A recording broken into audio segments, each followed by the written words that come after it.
Ladies and gentlemen, the President of the United States and the President of the Islamic Republic of Afghanistan. Thank you. Please be seated.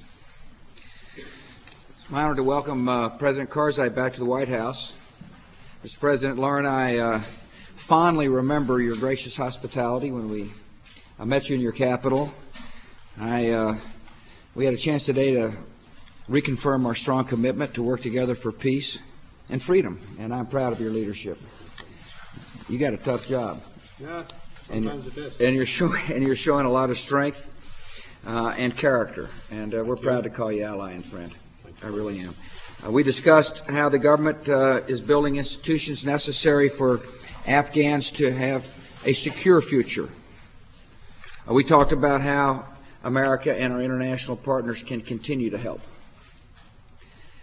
Our allies are working on initiatives to help the Afghan people in building a free Afghanistan. And we discussed those initiatives. We discussed whether or not they could be effective, and we discussed how to make them effective.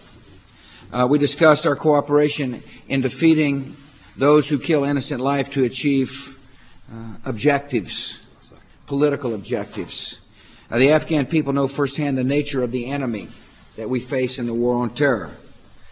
After all, just yesterday, Taliban gunmen assassinated Safiana Zan.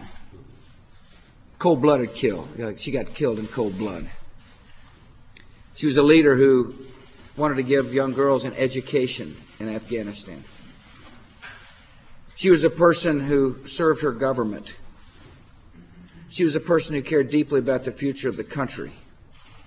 And Mr. President, Laura and I and the American people join you in mourning her loss. And her loss shows the nature of this enemy we face. They have no conscience. Their objective is to create fear and create enough violence so we would draw and let them have their way. And that's unacceptable. It's unacceptable behavior for the free world and the civilized world to accept, Mr. President. I know that Taliban and Al-Qaeda remnants and others are trying to bring down your government because they know that as democratic institutions take root in your country, the terrorists will not be able to control your country or be able to use it to launch attacks on other nations. They see the threat of democratic progress. In recent months, the Taliban and other extremists have tried to regain control mostly in the south of Afghanistan. And so we've adjusted tactics and we're in the offense to meet the threat and to defeat the threat. Forces from dozens of nations, including every member of NATO, are supporting the democratic government of Afghanistan. The American people are providing money to help send our troops to your country, Mr. President, and so are a lot of other nations around the world. This is a multinational effort to help you succeed. Your people have rejected extremism. Afghan forces are fighting bravely for the future of Afghanistan, and many of your forces have given their lives, and we send our deepest condolences to their families and their friends and their neighbors. The fighting in Afghanistan is part of a global struggle.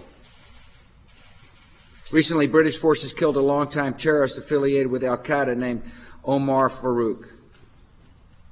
Farouk was active in Bosnia and Southeast Asia. He was captured in Indonesia. He escaped from prison in Afghanistan. He was killed hiding in Iraq. Every victory in the war on terror enhances the security of free peoples everywhere. Mr. President, as I told you in the Oval Office, our country will stand with the free people of Afghanistan. I know there's some in your country who wonder whether or not America has got the will to do the hard work necessary to help you succeed. We have got that will. Wonderful. And we're proud of you as a partner. Great. We discussed our efforts to help the government deliver a better life. President Karzai said this about his aspirations. He said he wants to make Afghanistan a great success and an enduring example of a prosperous and democratic society.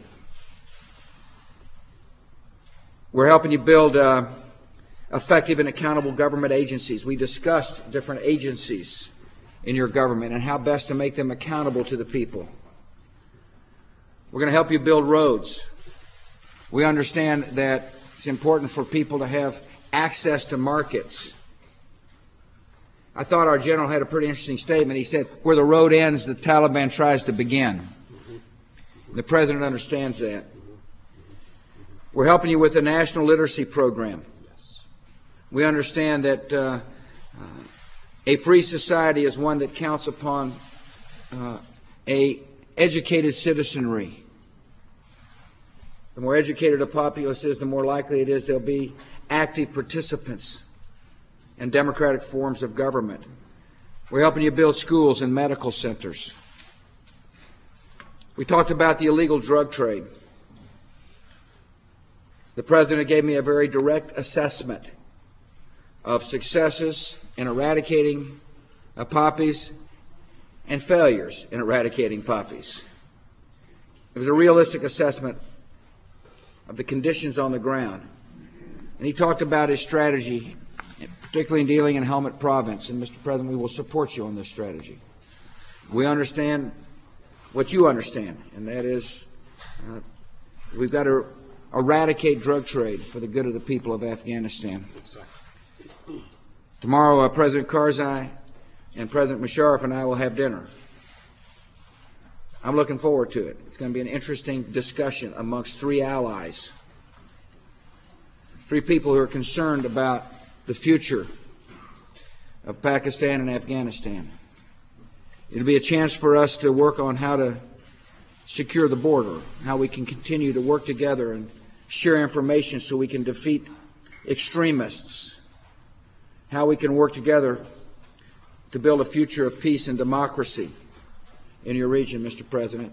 I thank you for coming today. I'm looking forward to our discussion tomorrow evening. Welcome back to the White House. Podium's yours. Thank you very much, Mr. President. It's a great honor to be in your very beautiful country once again, especially during fall with all the lovely leaves around.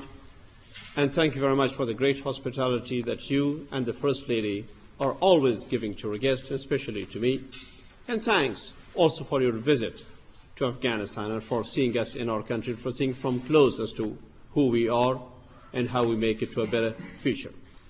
I'm very grateful, Mr. President, to you and the American people for all that you have done for Afghanistan for the last 4.5 years, from roads to education to democracy to parliament to good governance effort to health and to all other good things that are happening in Afghanistan. Mr. President, I was the day before yesterday in the Walter Reed's Hospital.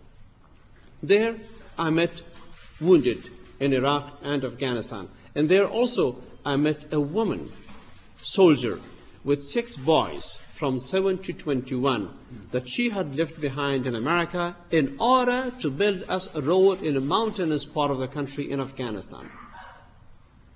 There's nothing more that any nation can do for another country. To send a woman with children to Afghanistan to help, we are very grateful. I'm glad I came to know that story, and I'll be repeating it to the Afghan people once I go back to Afghanistan.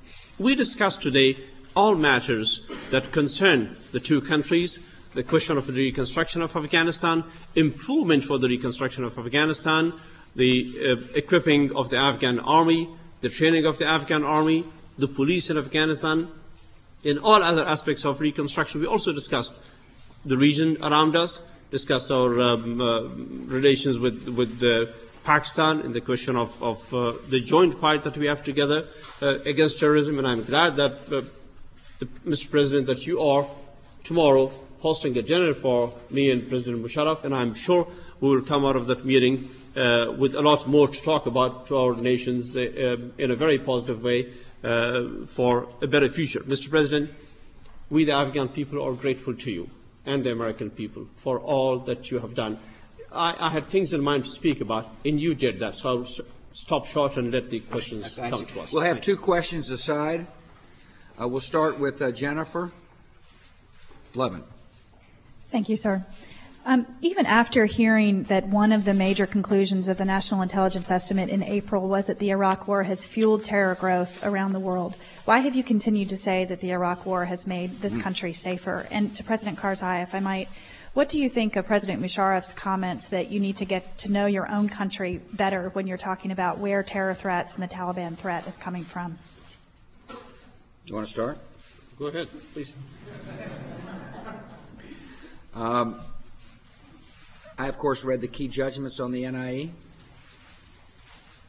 I agree with their conclusion that because of our successes against the leadership of al-Qaeda, the enemy is becoming more diffuse and independent. I'm not surprised the enemy is exploiting the situation in Iraq and using it as a propaganda tool to try to recruit more people to their murderous ways. Some people have, guessed what's in the report and have concluded that going into Iraq was a mistake. I strongly disagree. I think it's naive. I think it's a mistake for people to believe that going on the offense against people that want to do harm to the American people makes us less safe. The terrorists fight us in Iraq for a reason. They want to try to stop a young democracy from developing, just like they're trying to fight this young democracy in Afghanistan. And they use it as a recruitment tool because they understand the stakes. They understand what will happen to them when we defeat them in Iraq. To suggest that if we weren't in Iraq, we would see a rosier scenario with fewer extremists joining the radical movement requires us to ignore 20 years of experience.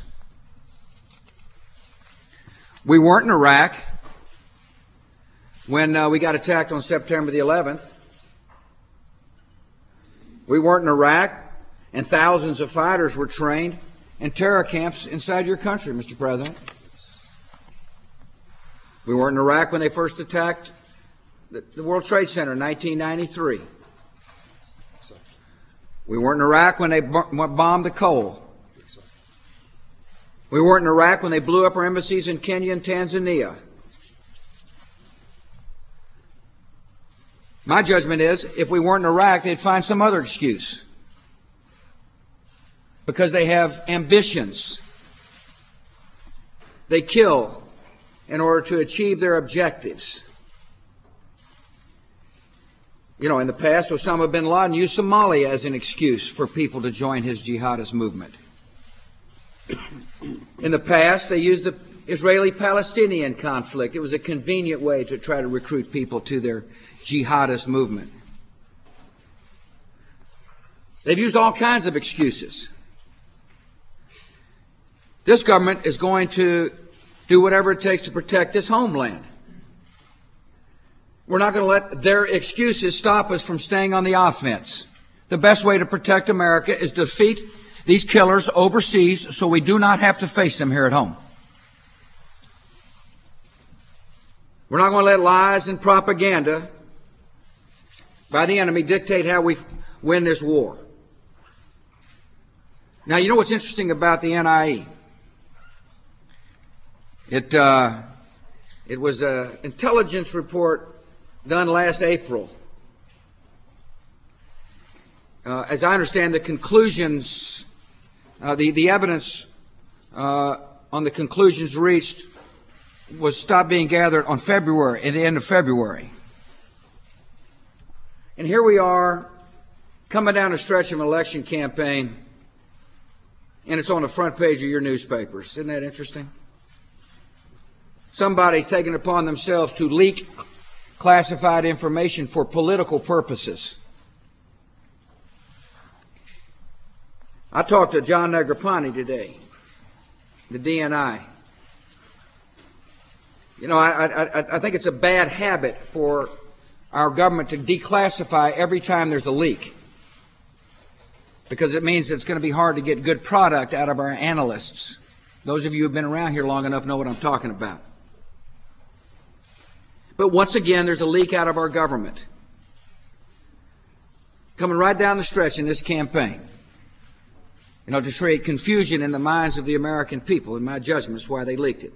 And so we're going to, I told the DNI to declassify this document. You can read it for yourself. We'll stop all the speculation, all the politics about somebody saying something about Iraq, somebody trying to confuse the American people about the nature of this enemy. And so John Negroponte, the DNI, is going to declassify the document as quickly as possible. He declassify the key judgments for you to read yourself. And he'll do so in such a way that we'll be able to protect sources and methods of that our intelligence community uses.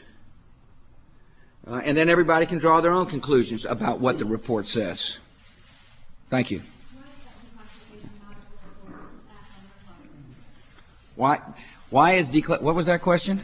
Is that declassification not a Because I want you to read the document so you don't speculate about what it says. You asked me a question based upon what you thought was in the document, or at least somebody told you was in the document. And so I think, Jennifer, you'll be able to ask a more profound question when you get to look at it yourself, as opposed to relying upon gossip and somebody, who may or may not have seen the document trying to classify the war in Iraq one way or the other. It's just, I guess it's just Washington, isn't it? Where, we kind of, there's no such thing as classification anymore, hardly. And, but anyway, y'all take a look at it, and then you'll get to see. Why don't you ask somebody? You got it's a two-part question. Ma'am, before I go to the remarks by my brother, President Musharraf, terrorism was hurting us way before Iraq or September 11. The President mentioned some examples of it. These extremist forces were killing people in Afghanistan and around for years, closing schools, burning mosques, killing children, uprooting vineyards with vine trees, grapes hanging on them, forcing populations to poverty and misery.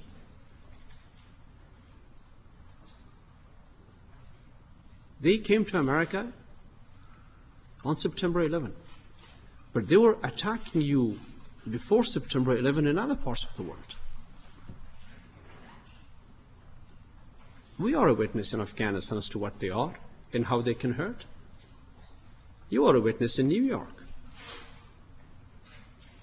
Do we forget people jumping off the 80th floor or 70th floor when the planes hit them? Can you imagine what it will be for a man or a woman to jump off that high? Who did that? And where are they now? And how do we fight them? How do we get rid of them, other than going after them? Should we wait for them to come and kill us again? That's why we need more action around the world, in Afghanistan and elsewhere, to get them defeated. Extremism, their allies, terrorists, and the likes of them. On the remarks of my brother, President Musharraf, Afghanistan is a country that is emerging out of so many years of war and destruction and occupation by terrorism and misery that they brought to us. We lost almost 2 generations to the lack of education, and those who were educated before that are now older. We know our problems. We have difficulties. But Afghanistan also knows where the problem is. In extremism, in madrasas preaching hatred, places in the name of madrasas preaching hatred. That's what we should do together to stop. The United States, as an ally, is helping both countries. And I think it is very important that we have more dedication and more intense work with sincerity, all of us, to get rid of the problems that we have around the world. An Afghan press? You? Shaista Sadat from Voice of America. Mr. President, what is your strategy, your new strategy to fight against terrorism and also to deal with narcotics in Afghanistan? Thank you. All right. This was to me or to President Bush? Okay. Ma'am, there is no new strategy on the fight against terrorism. We are continuing the strategy that we have. We are implementing the strategy. We are moving further in that strategy. We are getting more of them. We are trying to clean the country of these elements and the region of these elements by doing more reconstruction, by doing more search for the terrorist elements hiding around there. So the fight against terrorism will continue the way we started it on all. Mr. President, I'm sorry.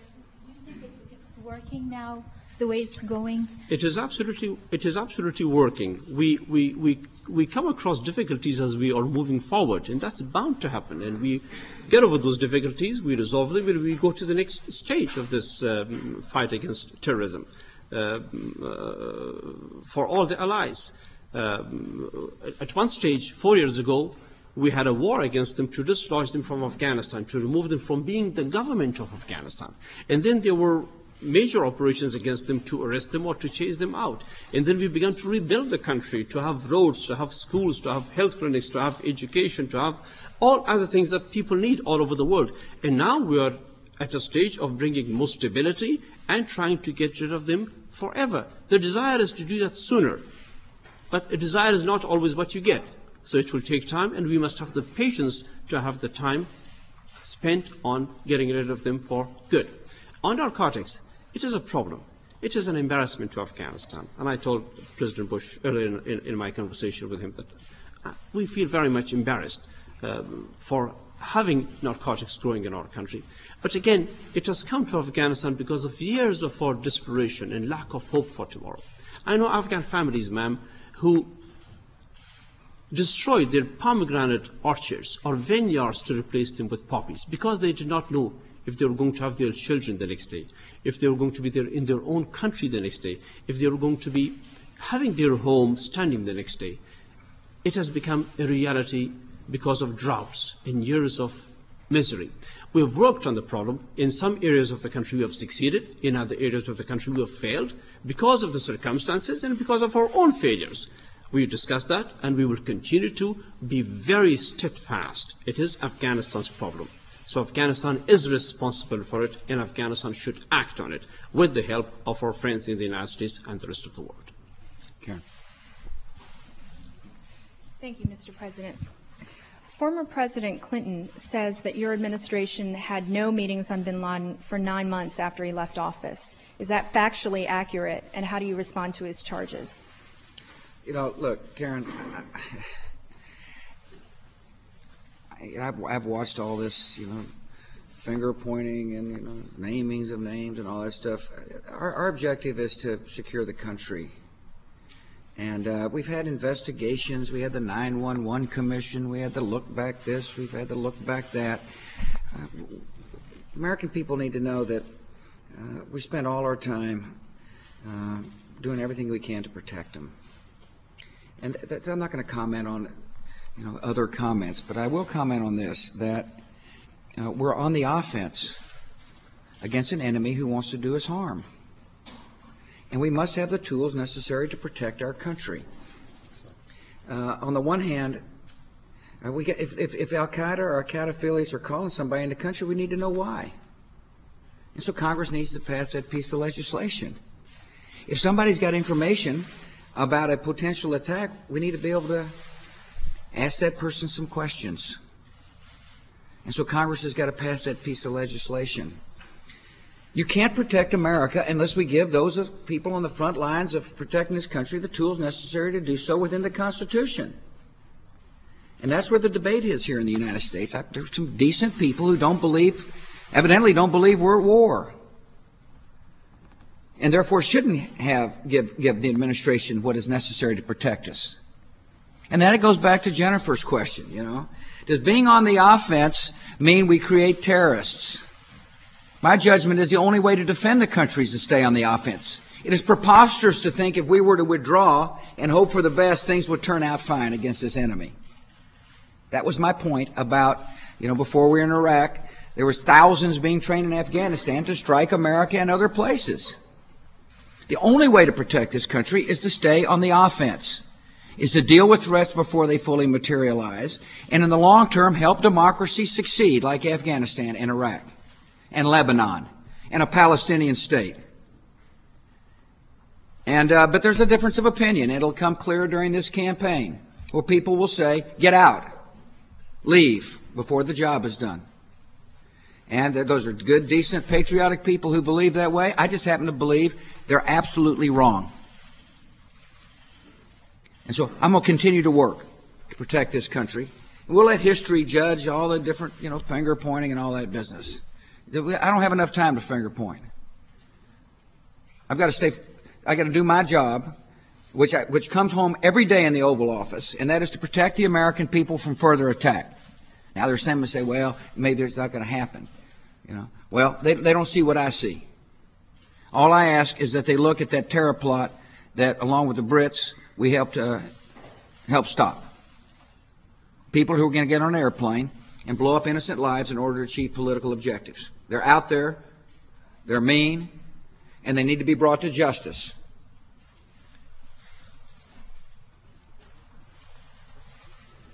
Thank you, sir. Mr. President, are you convinced, like President Bush, that the deal General Musharraf signed with the tribal leaders in Waziristan actually meant to fight Taliban? And why are you convinced that Osama bin Laden is not in Afghanistan? And if I may, Mr. President, do you agree with the analysis from the counter-terrorism chief European spokesman who said today that the international support for terrorism has receded? Yeah. Do you agree with that? And do you see the tension between two important allies of yours, Pakistan and Afghanistan, undermining your effort to get Osama bin Laden? Thank you. It's a four-part question. First of all, what was this person a spokesman for? Some obscure spokesman? Okay, he's got a name. Well, no, I don't agree with the spokesman for the obscure organization that said that the international commitment to fighting terror is declining. Quite the contrary. Starting with the evidence that NATO has committed troops in Afghanistan. These are troops who are on the ground, who are serving incredibly bravely to protect this country. Secondly, when the Brits, along with our help, intercepted the plot to attack us, everybody started saying they're still there. They began to realize that their hopes that the terrorist threats were going away were true. Just since September the 11th, it's important for the American people to remember there have been a lot of attacks on a lot of nations by these jihadists. And some of them are al-Qaeda and some of them are al-Qaeda inspired. The NIE talked about how this group of folks are becoming more dispersed. That's what I've been saying as well. After all, look inside of Great Britain. These are people inspired by, perhaps trained by, al-Qaeda, but nevertheless plotted and planned attacks and conducted attacks in the summer of 2005 and then plotted attacks in the summer of 2006. They're dangerous, and the world knows that. And so from my perspective, intelligence sharing is good. Cooperation on the financial fronts is good, and that more and more nations are committing troops to the fight in Afghanistan in particular. Now, the other question was... Does this undermine the efforts of getting bin Laden? No, it doesn't. It's in President Karzai's interest to see bin Laden brought to justice. It is in President Musharraf's interest to see bin Laden brought to justice. Our interests coincide. It'll be interesting for me to watch the body language of these two leaders to determine how tense things are. That'll be good. Yeah. From my discussions with President Karzai and President Musharraf, there is an understanding that by working together, it is more likely that all of us can achieve a common objective, which are stable societies, that are hopeful societies, that prevent extremists from, stopping progress. and denying people a hopeful, a hopeful world. I know that's what President Karzai thinks, and I know that's how President Musharraf thinks. And so I'm kind of teasing about the body language for the dinner tomorrow night, but it's going to be a good dinner, and it's an important dinner. And so to answer your question, no. What you perceive as tension is stopping us from bringing high-value targets to justice. Quite the contrary. We're working as hard as ever in doing that. On the question of Waziristan, ma'am, President Musharraf, when he was in Kabul, explained what they had done there. My initial impression was that this was a deal signed with the Taliban, and then later I learned that they had actually signed it with the tribal chiefs. It will have a different meaning if it is that signed with the tribal chiefs. But for us, for the United States, for the allies against terror, the most important element here is item number 1 in this agreement, that the terrorists will not be allowed to cross over into Afghanistan to attack the coalition against terror. That is the international community in Afghanistan together. We will have to wait and see if that is going to be implemented exactly the way it is signed. So from our side, it's a wait-and-see attitude. But generally, we will back any move, any deal that will deny terrorism a sanctuary in North Waziristan or in the tribal territories of Pakistan. Mr. President, thank you. Thank you, sir. Well done. Good talk to you. Good to be here. Great. Thank you. Wonderful.